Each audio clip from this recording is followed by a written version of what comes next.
I just had an epiphany following on the heels of my video about the Christian and spiritual ego. And I got to thinking about my comment, actually, that became the comment of contention on the Christian Person's channel. And it has to do with John 14:6 and the Aramaic rendering of I am the way, the truth, and the life, and how in Aramaic it actually uses the word anana, which is ana, ana, I. I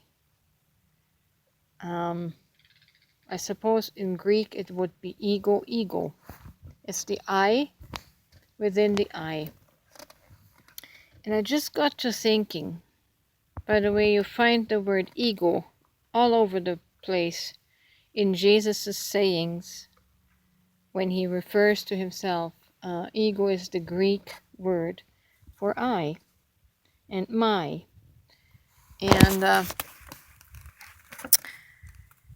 the problem that we have with ego is that we have lost sight of the original good ego, the I am. The I am. I am is the original ego, the source God ego, the source identity. The problem is that the original I, the original ego, was not recognized and accepted. And so that's the I within the I. But then all kinds of subdivisions, sub-egos were created as we started to identify as I am this and I am that.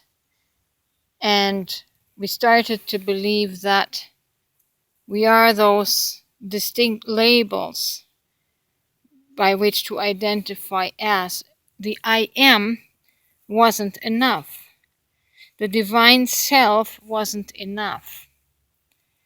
And we all lost sight of the I am self, of the divine self. And all we are conscious to are our sub-egos, our sub-selves, that wears 100 different hats, that keeps changing like a chameleon, always identifying with a new thing. So to bring it back to I am the way, truth, and the life. It's the original ego, it's the original self that does not place anything behind I am. It just is. You are that is. Your being. That is the big I that got lost and buried under all these small I's through which we have divided and separated out the world through judgment. So the way, the truth, and the life is the big I, the I am ego self that defines our being, our eternal beingness. Not all these little sub things that we identify with here in this temporary movie. That is very interesting. So we can stop vilifying the ego, the true ego, the I am ego, because that is who you are. All the other labels and definitions of Christian, Jesus follower, Buddhist, whatever you want to tag onto the I am, those are identities created by the false ego, by the small ego, the little I.